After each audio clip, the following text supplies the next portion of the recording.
Okay, we're middle learning the dinim of tzedakah.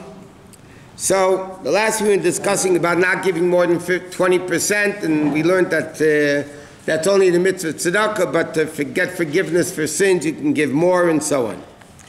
Okay, so now it says like this. Whoever wants to do a good deed of tzedakah properly, he should break his yetzer hara, and that whatever he gives for a holy purpose, it should be nicer than for his own personal things. Like it says, if you build a shul, it should be nicer than your own home. If you give poor people to eat, you should give them better food than what you yourself eat. If you give them clothing to wear, you should give them better clothing than you wear yourself. Because it says in the pasuk, Kol chelev l'Hashem, which literally means all fats, but it means all the best of property should be given away for Hashem, for tzedakah, and so on. So now we learned like this. If somebody supports children, in other words, like this, so the halachic halacha, a person only has to support his children until they're 6 years old. But that doesn't apply today because the Chum extended it way beyond the age of 6 years old. Halachically not.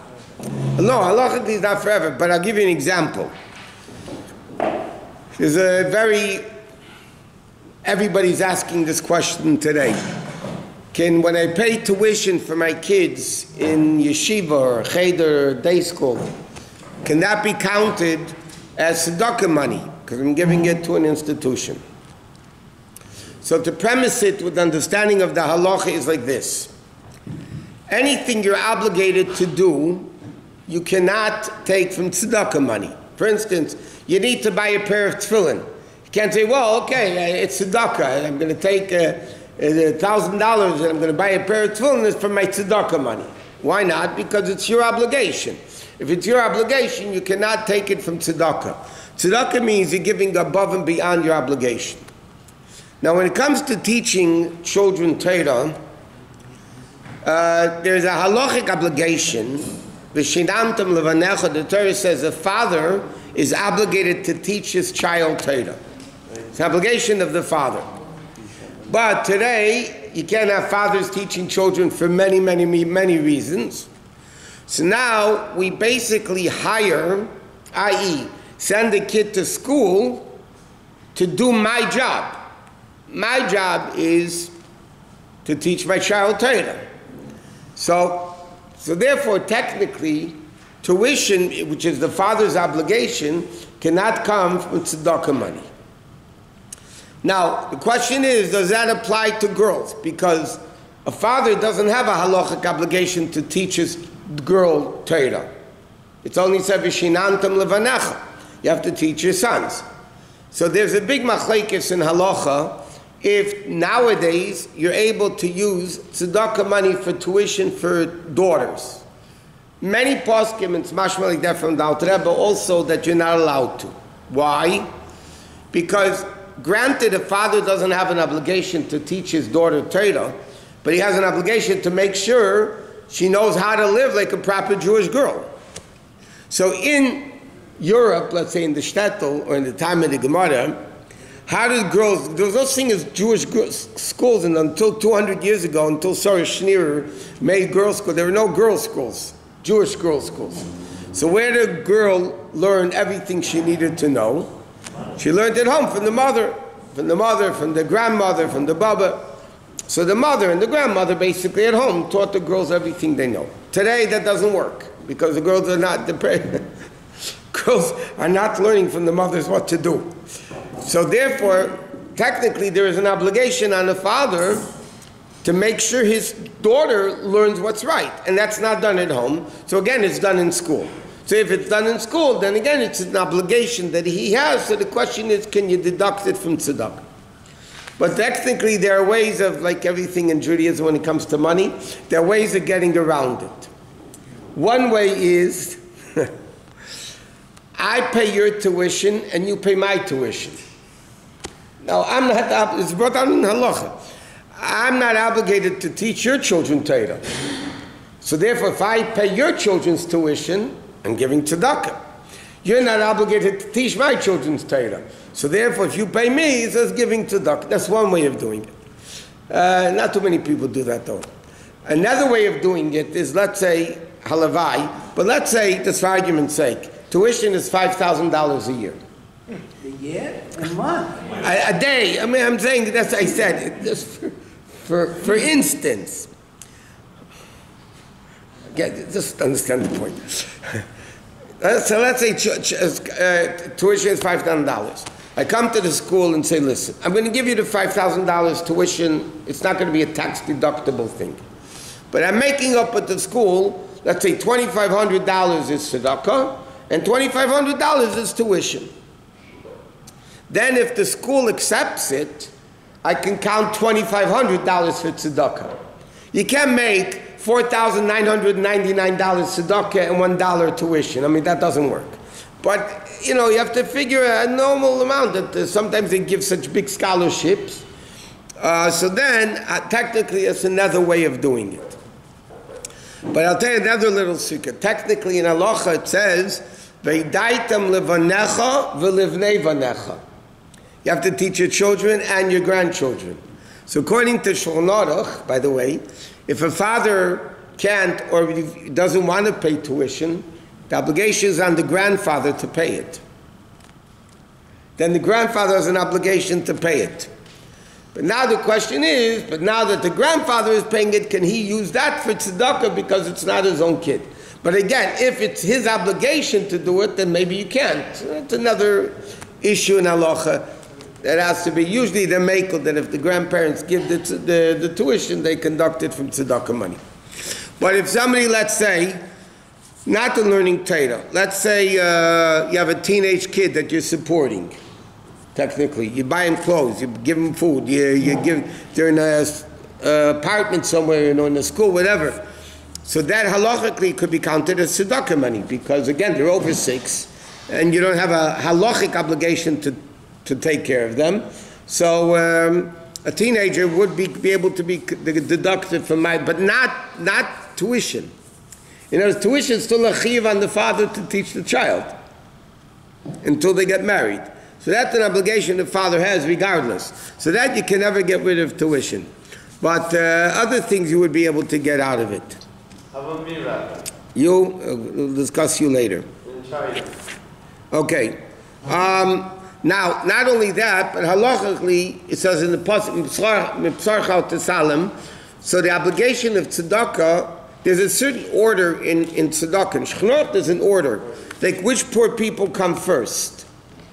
So you have, for instance, the concept is called Aniyei Ircha, the people from your city.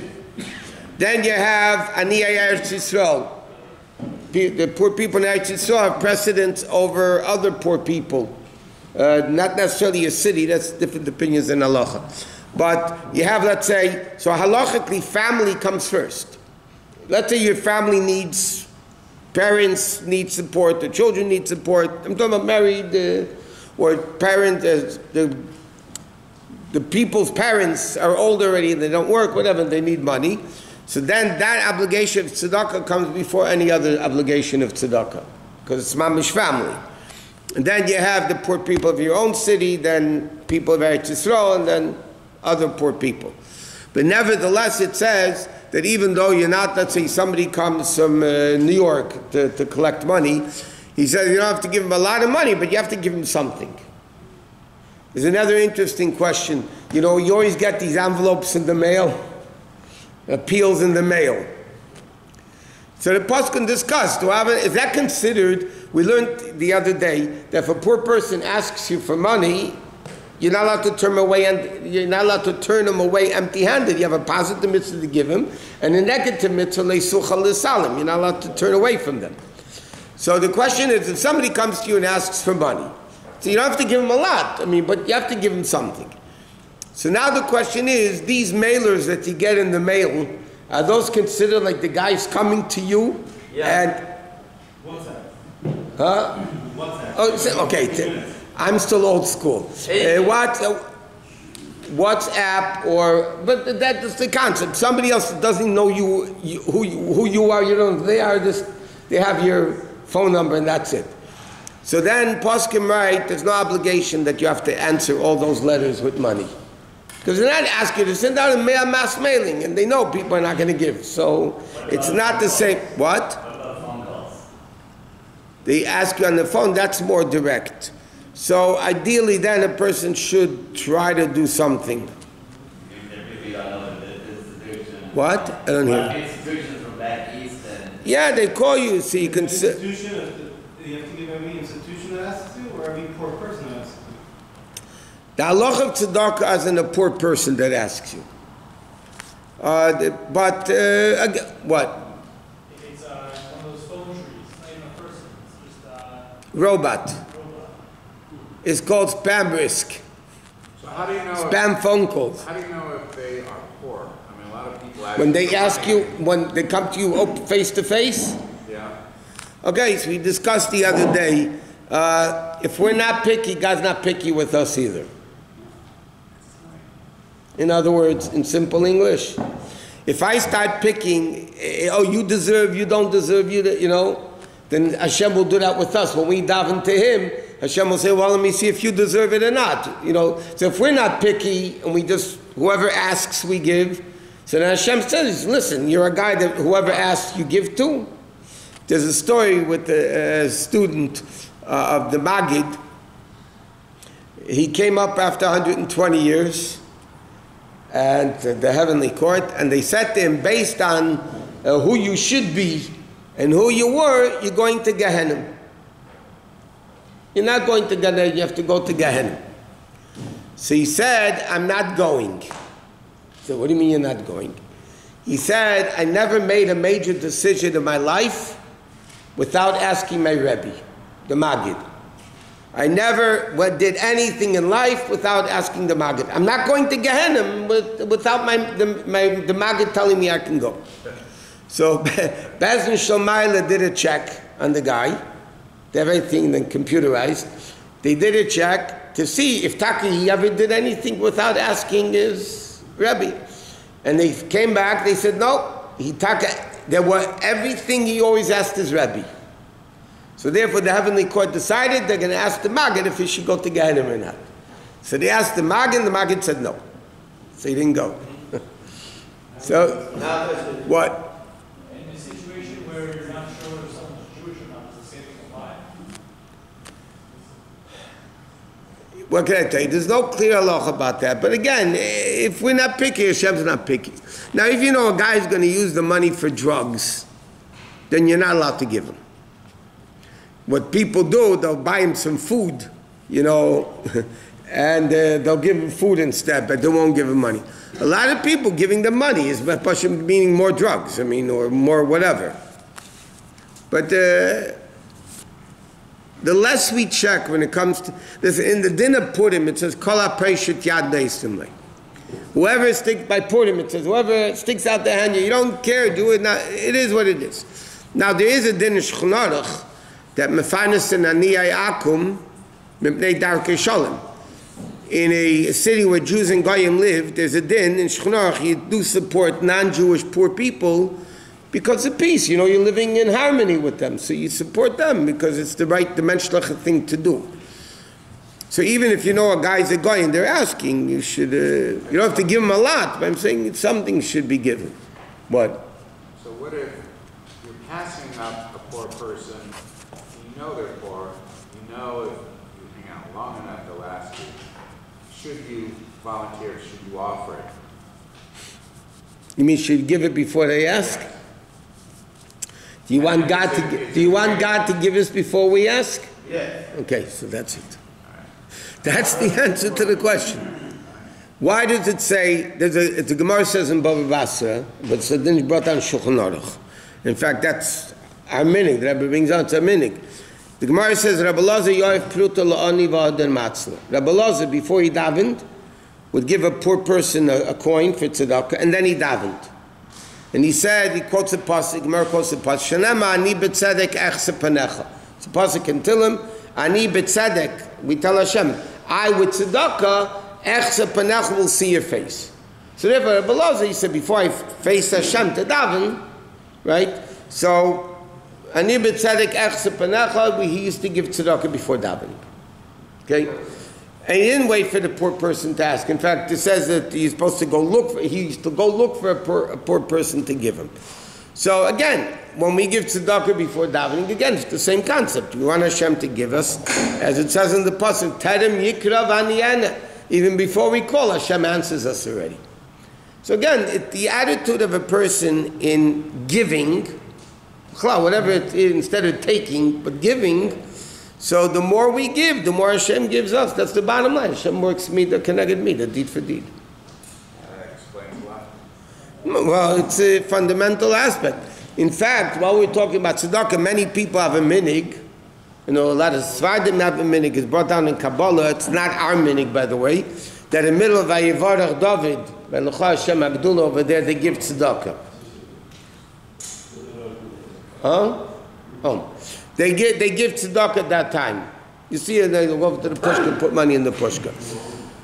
Somebody asked the Rebbe about that. So the Rebbe says it's not a minig, but if you want to do it, fine, but that should not take away from the giving of tzedakah before davening. Because as the Gemara says, it's proper before davening, you want to give extra tzedakah during davening, that's fine. Okay.